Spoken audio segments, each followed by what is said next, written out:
ठाण्यातील वागळे इस्टेट इंदिरानगर परिसरात राहणाऱ्या कृष्णानंद सिंग उर्फ हॅप्पी या रिक्षाचालकाने आपल्या पत्नीकडे नशा करण्यासाठी पैशाची मागणी केली। महिलेने आपला पगार झाला नसल्याचे पतीला सांगितले। एवढे ऐकून पतीने पत्नी काम करत असलेल्या ठिकाणी जाऊन तिला लाथाबुक्क्यांनी मारहाण केली आणि फरफरटत बाहेर काढले। पत्नीला जबरदस्ती रिक्षात बसवून पती रागात तिथून निघून गेला आणि पुढे हायवेला आल्यानंतर त्याने आपल्याच पत्नीला चालत्या रिक्षातून ढकलून दिले। यात महिला जखमी झाली। जखमी झालेल्या आपल्या पत्नीला या कृष्णानंदने रुग्णालयात न नेता घरी आणले आणि लोखंडी सळईच्या सहाय्याने बेदम मारहाण केली। हा संपूर्ण प्रकार 17 डिसेंबर रोजी घडला। यात पत्नी जखमी झाल्यानंतर तिला सासरच्या लोकांनी कळवा येथे छत्रपती शिवाजी महाराज शासकीय रुग्णालयात बसमधून पडून जखमी झाल्याचा बहाणा सांगत उपचारासाठी भरती केले।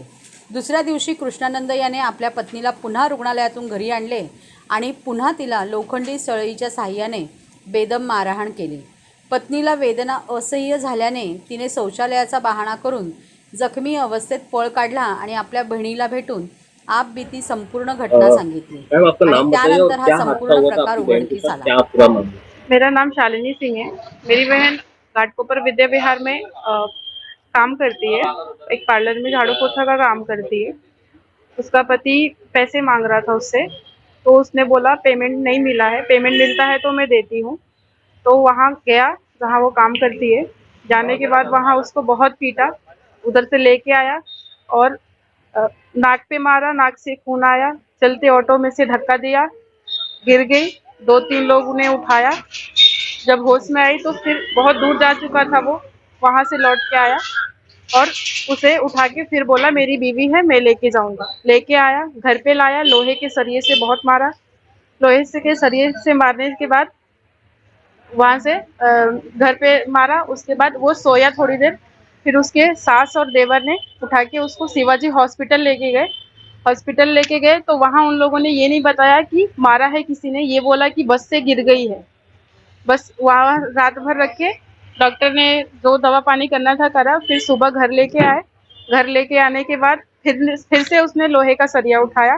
मेरी बहन को बहुत पीटा, जानवरों के माफिक पीटा। आपको ये सारा मामला कैसे मालूम पड़ा और किस तरीके से आपने उसको यहाँ हाँ, वो मामला वहाँ पे घर पे आई, पीटा। फिर मेरी बहन ने बोला बाहर बाथरूम है, मेरी बहन ने बोला मैं बाथरूम से आ रही हूँ। बाथरूम के बहाने मेरी बहन वहाँ से पागलों की तरह भागी। ऑटो पकड़ा, उसके पास पैसे भी नहीं थे। ऑटो पकड़ा, यहाँ मेरी बुआ के घर है खोपरी में, यहाँ मेरी बुआ के घर आई, उतरी, फिर ऊपर आई कैसे कैसे, फिर मैं पैसा ले जाके ऑटो वाले को दिया। ऐसे सारे मामले मालूम पड़े हैं। मैं बाजू वाले के घर में रखा हमने। उसके बाद फिर शाम को यहाँ आए, हॉस्पिटल में बात किया तो इन्होंने बोला पुलिस केस है, पुलिस केस करो। पुलिस केस किया हमने।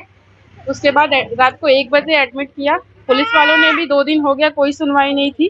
मेरी मांग बस इतनी ही है कि मेरी बहन को इंसाफ मिले। अभी किस तरीके की इंजरी हुई है, कैसे जख्मी हुए हैं, कहाँ पे मार हुई है? सर में बहुत तेज चोट आई है, पैर में रड से मारा है पूरा, बहुत चोट आई है पैर में भी।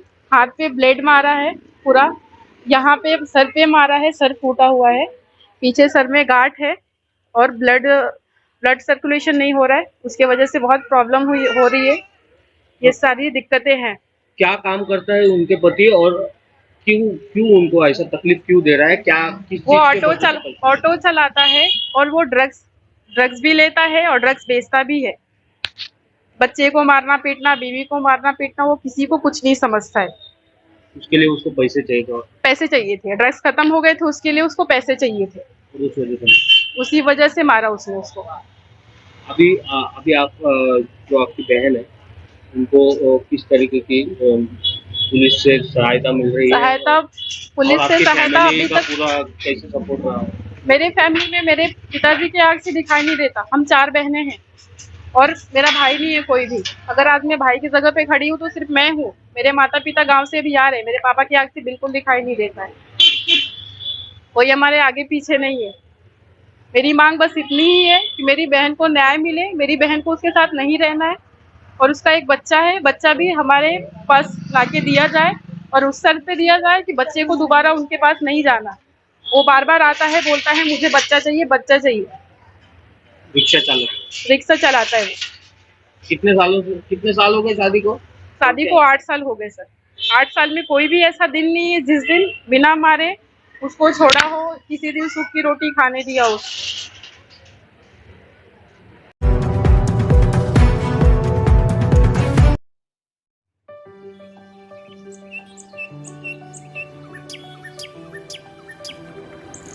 अरे निवडणुका जवळ आल्या आहेत, मजा ना.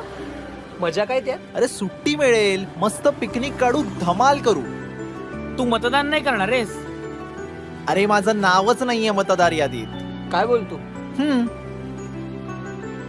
काय यंग ब्रिगेड, निवडणुकीवर चर्चा चालली आहे म्हणायची. बरं वाटलं, पण तुम्ही निवडणुकीच्या राजकारणात रस घेताय बघू ना. बघा ना काका, अहो मी यांना हेच म्हणतोय की आपण मतदान केलं पाहिजे, पण हा अमोल याचं तर मतदार यादीत नावच नाही. त्या दिवशी सुट्टी आहे म्हणून हा पिकनिकला जायचं म्हणतोय. का रे, तुझं नाव का नाही मतदार यादीत? अहो काका, माझं नाव अजून नोंदवलंच नाहीये मतदार यादीत. आणि काय फरक पडतोय, मी एकट्याने मतदान केलं नाही तर काय होणार आहे? अरे असं कसं म्हणतोस? तुझ्यासारखा विचार जर प्रत्येकाने केला तर कसं होईल? आज 18 वर्ष पूर्ण केलेले हजारो करोडो तरुण असतील भारतामध्ये. त्या सगळ्यांनी तसा विचार केला तर.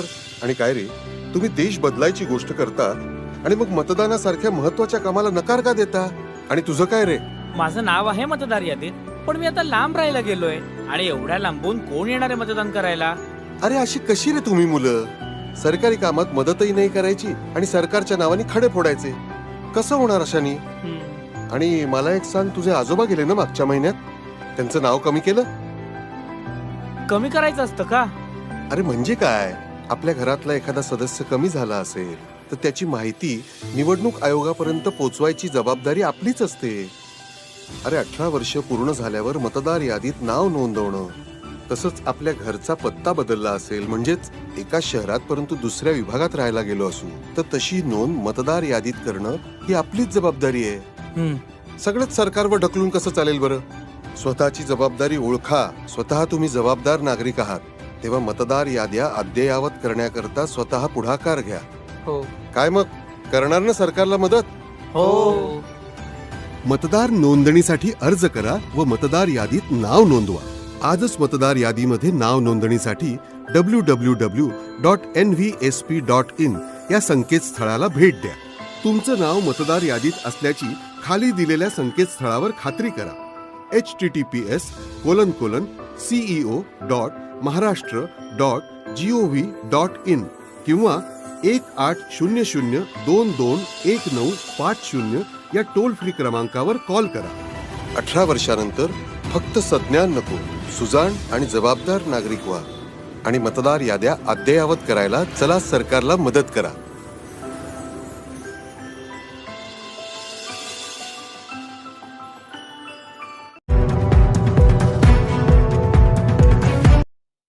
अवैध गावठी दारू आणि नकली ताडी पकडली. राज्य उत्पादन शुल्क भरारी पथकाची धडक कारवाई. नववर्षाच्या आगमनापूर्वी राज्य उत्पादन शुल्क विभागाने धडक कारवाई करत आज गावठी दारू आणि बनावट ताडीच्या साठ्यासह 7 आरोपींना ताब्यात घेतले आहे. सुझुकी वॅगनार आणि एका रिक्षातून वाहतूक होणाऱ्या प्लॅस्टिक पिशव्या आणि गॅलनमधून हा साठा जप्त केला असून त्याच्या किमतीचा तपशील लवकरच अपेक्षित आहे.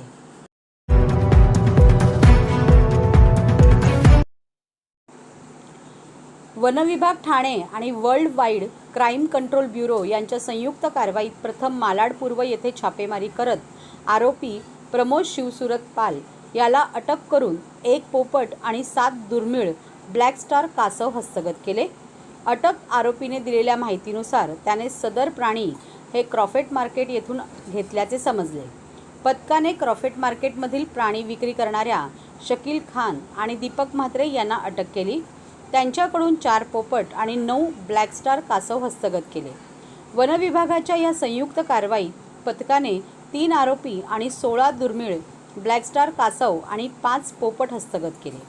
अटक आरोपींना आज 21 डिसेंबर रोजी न्यायालयात नेणार असल्याची माहिती वनक्षेत्र अधिकारी ठाणे राकेश भोईर यांनी नागरिकांना दिली आणि आवाहन केले की घरात धनप्राप्तीसाठी अशा प्रकारे वन्य प्राणी पाळतात नागरिकांनी अंधश्रद्धेमध्ये अडकू नये, अन्यथा त्यांच्यावर वन्य प्राणी अधिनियम 1972 नुसार कारवाई होईल. 20/12/2022 रोजी मालाड पूर्व भागात एका व्यक्तीच्या दुकानामध्ये स्टार टॉर्टोइज ठेवल्याची माहिती आम्हाला मिळाली होती. या कारवाईमध्ये वाईल्डलाईफ क्राईम कंट्रोल ब्युरोचे अधिकारी आणि सोबत मानव वन्यजीव संरक्षक जे आपले असतात ते पण होते. यास आणि आमच्या स्टाफसोबत आम्ही ही कारवाई केलेली आहे. त्यांच्या घरी आम्हाला 7 स्टार टॉर्टोइज मिळून आले आणि एक पोपट मिळून आलेले. आणि यानंतर त्या आरोपी इसम, त्याचं नाव प्रमोद शिवसुरत पाल यांच्या माहितीवरून की त्यांनी जिथून हे घेतलेले होते स्टार टॉर्टोइज, त्याप्रमाणे आम्ही मुंबईतील क्रॉफर मार्केट इकडे धाड टाकले असता आरोपी शकीर खान, रशीद खान आणि दीपक म्हात्रे यांच्याकडून आपण वन्य प्राणी जप्त केलेले आहेत. त्यामध्ये 9 ब्लॅक पॉन्ड टर्टल आहेत आणि त्यामध्ये हे आपण जप्त केलेले आहे. टोटल किती आरोपी अटक करण्यात आलेले आहे आणि कोर्टासमोर हजर करण्यात आलेले आहे? हा, आपल्याकडे एकूण 3 आरोपी आपण त्यामध्ये अटक केलेत आणि आज आपण त्यांना कोर्टात हजर करणार आहोत. सर, लोकांना काय आव्हान आहे? लोकांना असं आवाहन करेल की तुम्ही या अंधश्रद्धेला बळी पडू नका. बरेच लोक जे कासव किंवा पॅरोट हे अंधश्रद्धेला भुलून की आमच्या घरी खूप धनसंपत्ती येईल या हिशोबाने ते पाळत असतात, पण असं काही नसतं. या वन्यजीवाची तुम्ही तस्करी कोणत्याही प्रकारे करू नका. या जर कोणाच्या घरी जर पाळलेला किंवा कोण जर पाळत असलेला मिळाला तर त्यावर वन्यजीव संरक्षण अधिनियम 1972 अंतर्गत कारवाई होऊ शकते. वन विभाग की तरफ से किस तरह से कार्रवाई करना है और कितने आरोपी इसमें जो है गिरफ्तार करना है और किस तरह के जो है जो पक्षी है वो आपने जो अब तक अपनी गिरफ्त मिली है? दिनांक 22/12/2022 को मालाड ईस्ट में आरोपी प्रमोद शिवसूरत पाल, इनके शॉप पे वन विभाग की टीम, क्राइम कंट्रोल ब्यूरो के अधिकारी और मानद वन्यजीव संरक्षक, इन लोगों के साथ हम लोगों ने धाड़ डाली और वो उसके यहाँ पे 7 स्टार टर्टल और एक पैराकिट उसके यहाँ पे मिला और उसकी जानकारी पे वो उसने जहाँ से खरीदी किए थे उसके हिसाब से हम लोग ने क्रॉफर मार्केट मुंबई में रेड डाली और वहाँ पे हमको